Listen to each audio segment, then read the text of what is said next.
Matagal nang inaasam ang pagbabago para sa kaunlaran at kapayapaan sa Mindanao. Nabuo sa pamamagitan ng pamahalaan at ng MILF ang pagtatatag ng Bangsamoro Political Entity. At kamakailan nga ay natapos ng nagdaan ang huling bahagi ng kasunduan na matagal nang hinihintay na mangyari. May detalye sa balitang yan si Cathy San Gabriel. Natapos ngayong Sabado ang ika-43 yugto ng peace talks ng pamahalaan at MILF sa pagpirma ng huling annex ng Framework Agreement. Miyerkules nang magbukas ang yugtong ito ng peace negotiation. Naging mataas ang pag-asa ng magkabilang panig na magkakaroon ng magandang resulta ang pag-uusap.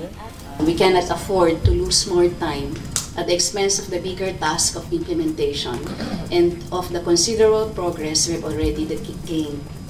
The time to conclude the formal exploratory talks is now.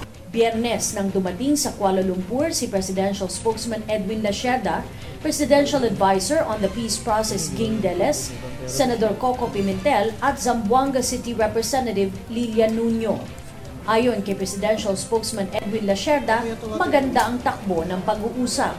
Sabado nang pirmahan ang Annex on Normalization.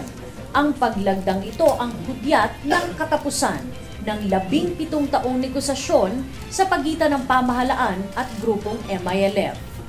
Kapwa emosyonal ang magkabilang panig dahil matapos ang napakaraming taon ang pag-upo ng 4 na pangulo at 9 na leader ng peace panel ay sa wakas nabuo sunduan sa pagitan ng pamahalaan at ng MILF. Also stands as a landmark on which to build the future Bangsamoro, a future where we hope that all the dreams and aspirations for peace and development, not only of the people of the Bangsamoro, in Mindanao, but certainly of the whole country.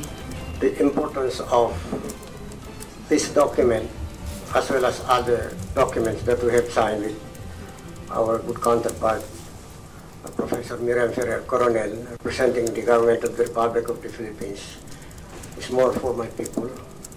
I am just incidental that I happen to be the chair of the MILF Peace Panel. Everything is dedicated for my people.